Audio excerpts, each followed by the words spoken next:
হাসি, আমাকে কিছু টাকা দিতে পারবে? কেন? এই তো দুদিন আগে তোমাকে টাকা দিলাম, এর মধ্যে সব টাকা খরচ করে ফেলেছো। কি হলো? চুপ করে আছো যে? টাকা কি গাছে ধরে? না আমার কাছে টাকা ছাপানোর মেশিন আছে। এইভাবে আর কতদিন বইয়ের থেকে চলবে? লজ্জা করে না? লজ্জা? তুমি ঠিকই বলেছো, সত্যি আমার লজ্জা নেই, তাই তো নির্লজ্জার মতো তোমার কাছে টাকা চাই বসি। হয়েছে, আর উকালতি করতে হবে না। এই নাও, এখন আর 1 মাস টাকা চাইবে না। আর শোনো, আমি গেলাম, ফিরতে দেরি হবে।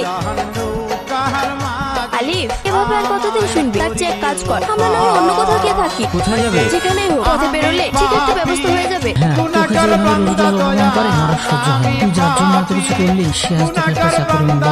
তুই জানিস সেগুলো যখন শোনে আমার বুকটা ফেটে যায়। তুই এখানে? আরে কি চেহারার অবস্থা করেছিস নিজে? যেখানে নিজের জীবন নিয়ে টানাটানি, সেখানে আবার চেহারা। কেন, কি হয়েছে? আচ্ছা ভাই, একটা ঘরের ব্যবস্থা করে দিতে পারবি? কেন রে, তোর অত বড় বাড়ি থাকতে ভাড়া বাড়ি কি হবে? হ্যাঁ, কারণ ওই বাড়িতে আমার দম বন্ধ হয়ে আসছে। আমাদের উত্তরপাড়া একটা ছোট বাড়ি আছে, যদি আপত্তি না থাকে তাহলে থাকতে পারিস। আচ্ছা, আমরা